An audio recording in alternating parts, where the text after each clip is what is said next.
let's go on a journey together, shall we? A journey to the shamanic lower world to meet your power animal. Um, my name is John Moore, and I am a shamanic teacher and shamanic practitioner from the state of Maine. And I want to talk to you today about shamanic journey to the lower world, shamanic journey to the lower world to meet your power animal. What is a power animal? A lot of people get this really wrong. And a lot of people use the term spirit animal, which is not a term that I generally use. So I'm going to talk about the difference between a power animal, a spirit animal, and a totem animal. I'm going to talk about what the lower world is. I'm going to talk about why we journey to the lower world and what a power animal retrieval is. All kinds of stuff. So journey to the lower world is usually, if you are training in shamanism, if you are learning, say, core shamanism, I don't know enough about different indigenous forms of shamanism to say what is normal for training in them. But I will say this, that in most, core systems based on core shamanism, when you learn how to journey, which is the main practice of shamanism, the first place that you go to is the lower world. And I'll talk about what that is. And the first thing that you do is you meet your power animal, or you do a power animal retrieval for yourself. This is the first thing that I did, the first thing I learned how to do before I learned how to do power animal retrievals for other people, before I learned how to do any kind of shamanic healing or any other kind of work. This was key. So why is this, and what is a power animal, and what is the lower world? So in shamanism, we recognize different worlds, different universes. In some esoteric systems, they might call those aethers, or they might call them sephiroth, different realms of being. And we travel in those. We go into an altered state of consciousness so we can travel in those. Shamans always work with spirits. We always work with helping spirits. One type of helping spirit is a power animal, and a power animal is usually the first type of helping spirit that you meet. The lower world, let's talk about this a little bit. And so the lower world is where you journey to meet your power animal. It's where power animals hang out when they're not, gallivanting about the other realms and coming into the middle world to give you help and that sort of thing. The lower world. Now, if you come from a strongly religious background of certain types, you might associate the lower world with hell, right? It's lower, it's down below. We have lower, we have upper, we have middle. It's not that, and it's nothing like that. It's nothing like anything like hell is presented in any of the movies, popular culture, Dante's Inferno, in which the lowest plane of hell, where Satan was actually icy, and he was stuck in the ice. But it's not like that at all. And in fact, I don't believe there's a hell. I believe we can make hell on earth as it is. So we don't need a supernatural place where we're tortured for all eternity after we die. Regardless, the lower world is a place of great natural beauty. There are fields and streams and jungles and sky and clouds and the sun there. We just attune to it by going down into the earth when we travel. This isn't to say that in the material world, if we were to have a tunneling device that could tunnel to the core of the earth, that we would find the lower world there. It is a spiritual realm. And the idea of going down into the earth is merely, I don't want to say merely a metaphor, but it is a key, a conscious key to turn to enter in a very specific state of mind, to tune ourselves to this alternate spiritual world that exists as an overlay, and to the world that we live in. So it's just a method, and it's just the lower world, and there's no, there's an upper world, and we don't, one is not better than the other. We go to them for different reasons. Okay. So the first journey that you would normally ever perform, the first one, if you were my student and learning how to journey with me, that is the first journey that I would teach you. I'd walk you step by step through going to the lower world, and you would meet your power animal. What is a power animal? This is where it gets a little hinky for some people, where some people have some misunderstanding. So, and I shall say that some people use the term power animal, spirit animal, totem, they use them interchangeably. They don't really mean the same thing, at least in the way that I use them. This isn't to say my definition is the one true and correct way. I would never say that about anything. I'm just saying this is not the way that I use them. And people who train in a similar system to the way that I trained with teachers who come from the same teachers and that sort of thing. If you say spirit animal to them, it's not going to mean a whole lot. We use the term power animal. So it's probably a good idea, if you're interested in shamanism, if you're interested in learning shamanism, to grasp the difference between power animal and spirit animal. Power animal is a spirit of a very specific animal. So dog, cat, horse, butterfly, eagle, bear, tiger, donkey, whatever.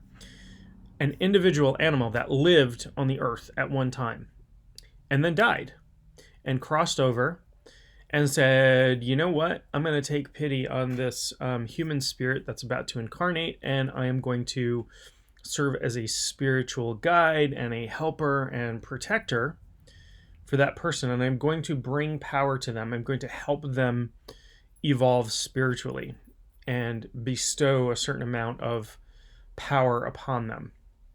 So that's what a power animal is. It's a specific animal. It is not a species of animal.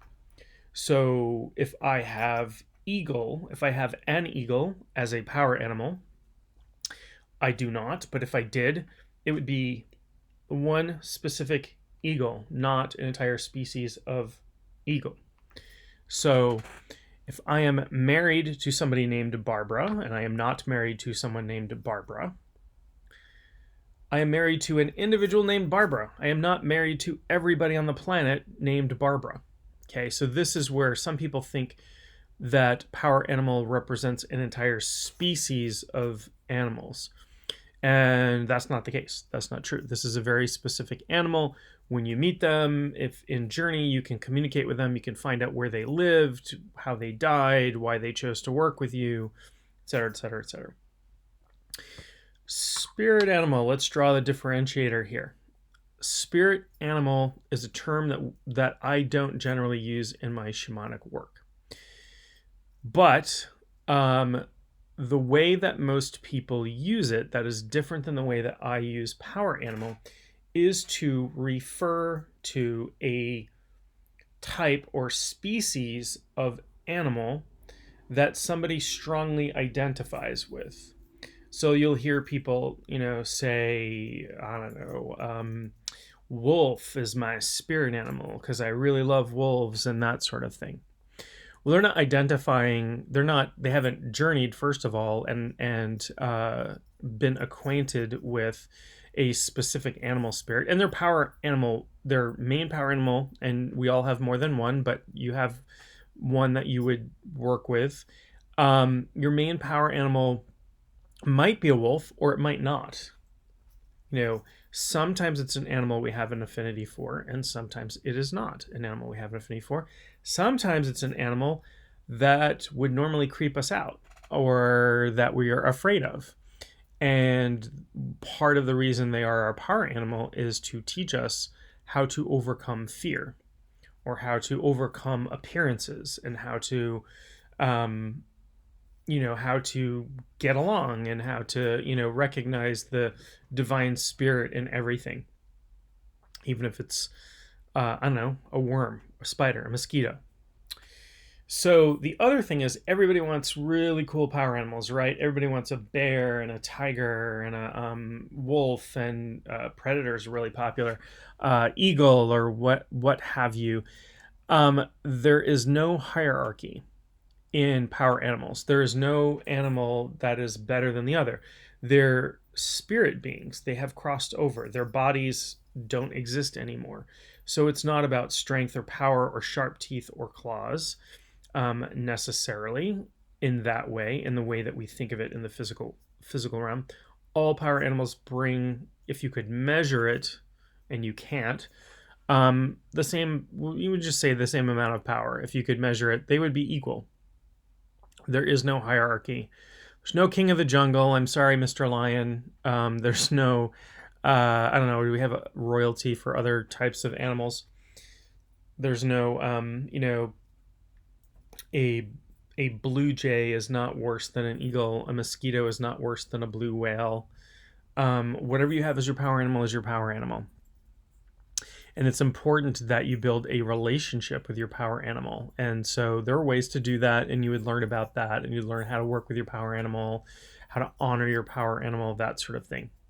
It's also important to recognize that it is a relationship, and that it's not, you are not commanding them to do things for you just because they are an animal and you think of them as less intelligent than you are. Because trust me, when they pass over, they know a lot more than we do, which is part of the reason we work with them.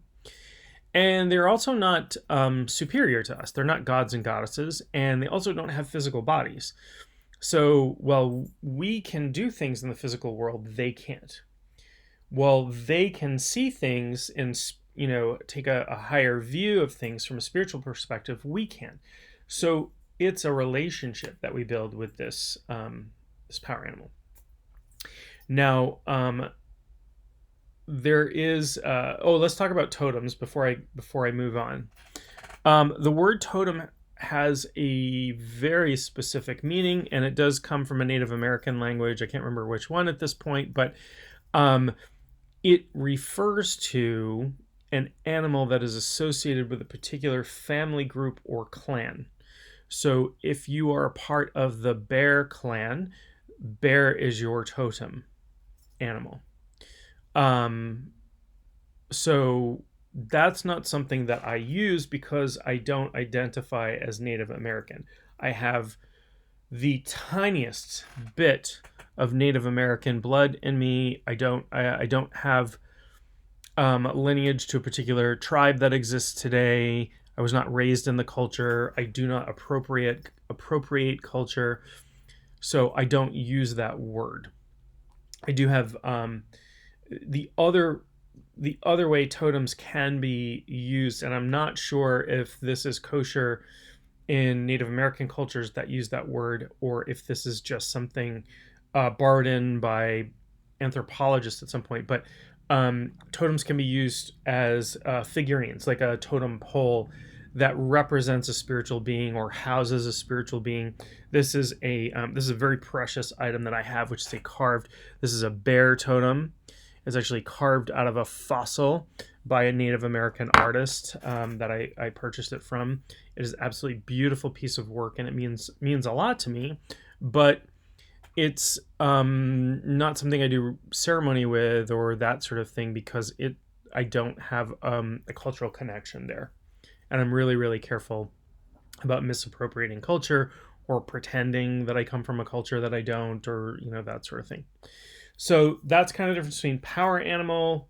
Power animal is what we work with in shamanism, mostly. Spirit animal, which is just a term that people use. Sometimes people swap those terms around to mean the same thing. I like to draw a distinction because I like to know what I'm talking about. I like to know that you understand what I'm talking about and my students understand what I'm talking about. And when I'm talking to other practitioners and teachers, it's good to have a common language. It's good to describe things. One thing that shamanic practitioners like to do is we sometimes when we write about things, we write in shorthand, and some people even talk this way. So when they're talking about a power animal, they'll use initials PA. Talk to your PA, and that means power animal, not your personal assistant or whatever. Although they're a personal assistant of sorts, but they don't work for you. They will do things on your behalf, but you ask them, you thank them, you are kind to them. They are friends. They're very dear friends, and that's a good way to think of that relationship. Um, so spirit animal, again, just kind of a modern term that not something I use, and not something a lot of practitioners use. And totem means something completely different in cultural context. Is appropriate to use. It is not appropriate to say that you have a totem animal if you do not. That would be, I think that would probably be considered cultural misappropriation. If I said I am part of the bear clan and I adopt bear as my totem just because I think bears are cool, that's what we call misappropriation, and that's not a fantastic thing to do. You are taking what's sacred from somebody, and something that you don't understand, and just kind of stealing it. If we could get into whole debates about open closed systems, whatever, I'm not going to go there. I have participated in ceremony with people who had the rights to do these ceremonies. For example, I've participated in pipe ceremony with somebody who is a pipe carrier for a particular tribe. That's fine, but I'm not going to participate in that ceremony and then all of a sudden turn around and start leading pipe ceremony. And there's a lot of problems with people doing sweat lodges when they shouldn't be doing them, and all kinds of stuff like that. Doing things sometimes even in physically dangerous ways because they haven't had the understanding to do it, but also doing things in spiritually insensitive ways and culturally insensitive ways. Usually people don't have bad intentions when they're doing that. They just, you just think something's cool. Maybe you even want to honor it. Just be a little cautious around that. Be a little cautious around cultures that you don't belong to. If people belong to cultures, cultures that you weren't raised in, cultures that you don't have a connection to, and just sort of wholesale adopting their stuff.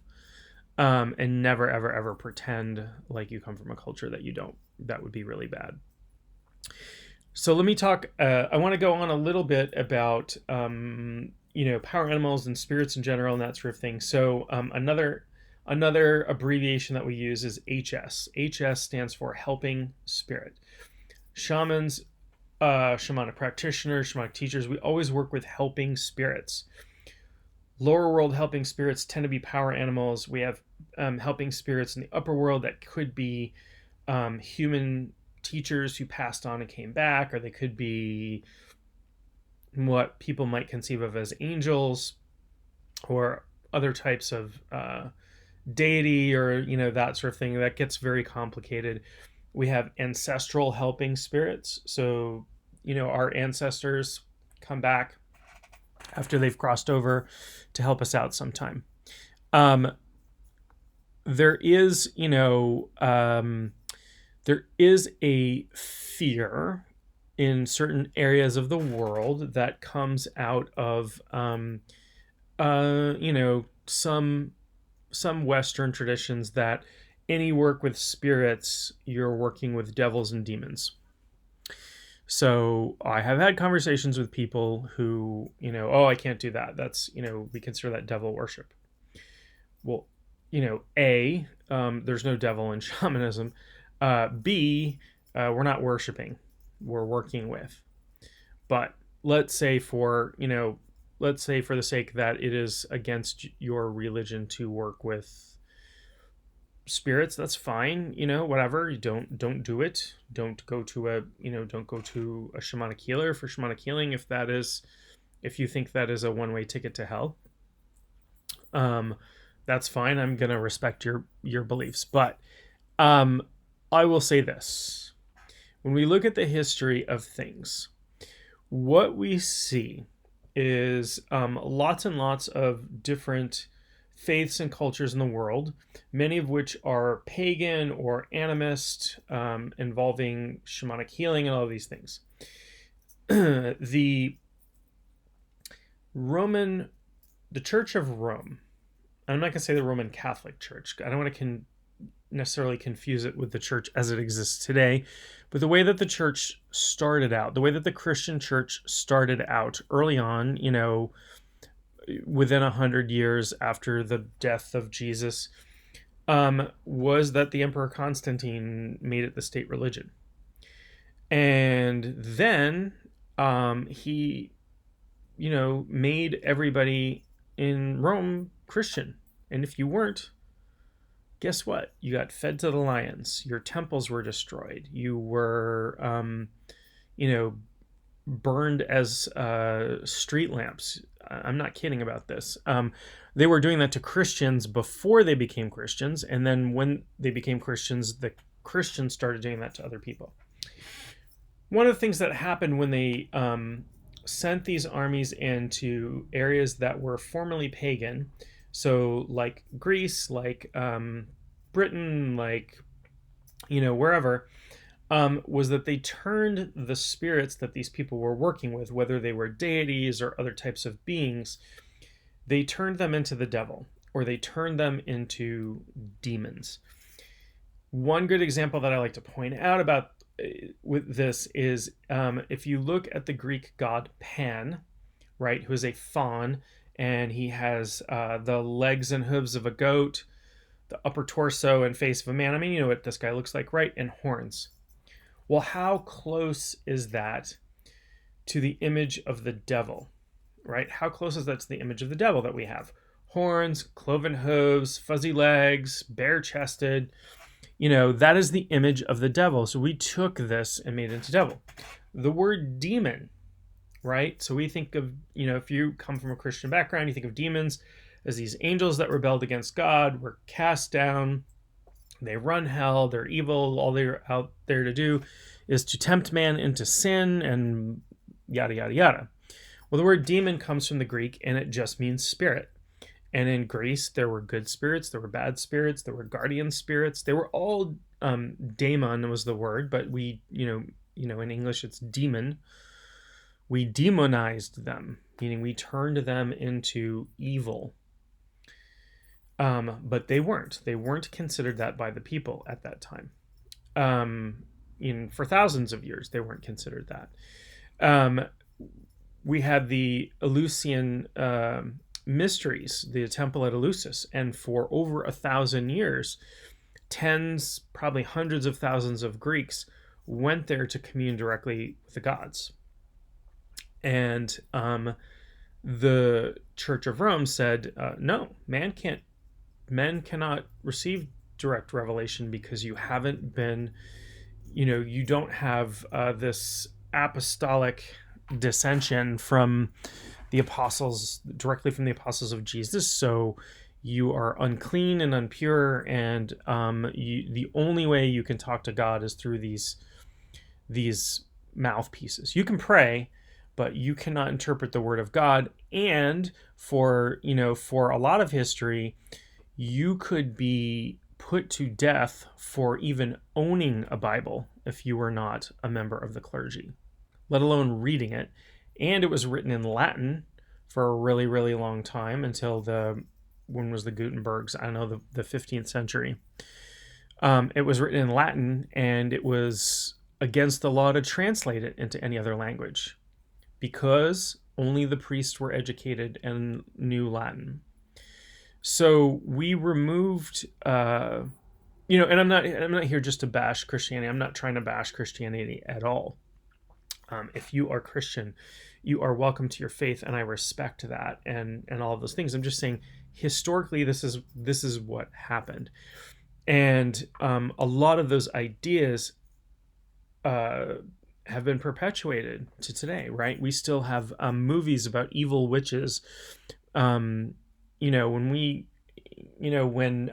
Europe killed an upwards of 4 million people, mostly women, took their land. Most of them were not practicing, the vast majority of them were not practicing anything to do with witchcraft in the way that was defined by the people of that time, which was being in league with the devil to do dastardly deeds. Because, there were people practicing magic back then called cunning folk. You can, in the British Isles, they were called cunning folk, and there are other names for them.